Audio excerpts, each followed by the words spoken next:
Well, they just aren't leaving the nest. More than 1/3 of millennials still live with their parents, and that's more than any time in the past 40 years, according to a brand new study. Financial expert Barbara Walker-Green joins us to talk about that study and what those Gen Yers and millennials can do to change those statistics. So, Barbara, thanks for being with us. Okay. What exactly did the study say? The study says that more and more millennials are not leaving the home or returning home because it's very difficult for them to function in a society. And a lot of them, over 21 million, still live at home with their parents. 21 million.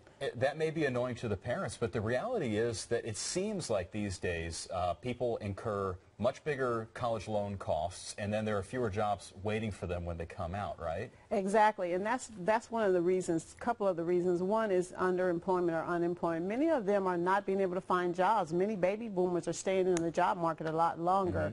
And then the spiraling cost of college education makes it cheaper for them to stay at home with their parents while they're in college. And finally, declining marriage. A lot of millennials are not getting married. They're putting off those milestones because they're in such debt. Let's say that there is a parent that's watching us at home right now who has a child that's maybe in their teens, or, maybe in high school or something.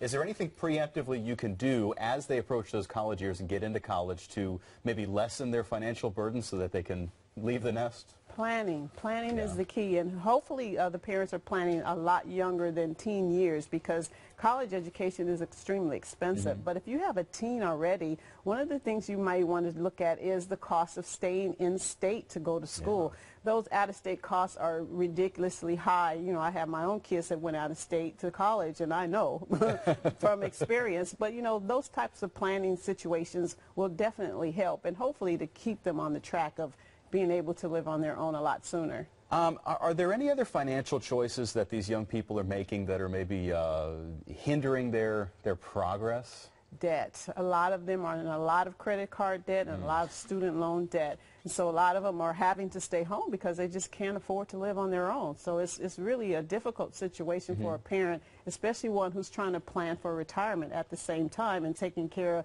of a young adult in their home. Yeah. Just to offer a different point of view, we do have a lot of diversity, a lot of diverse cultures here in Houston. There are some cultures where it's maybe a little more customary for an extended family to be together in the house. And I think for them it works. For them it works out okay, but you really want your children to be self-sufficient and get out there and try to live on their own, but it's becoming more and more difficult because the cost of living is just skyrocketing. So it's number one, it's important for them to start planning early. If they're working, contribute to those 401k plans, get the free money, and really try to pay down debt. All right, Barbara Walker-Green, thanks so much for being with us, and help nudge them to fly away from the nest.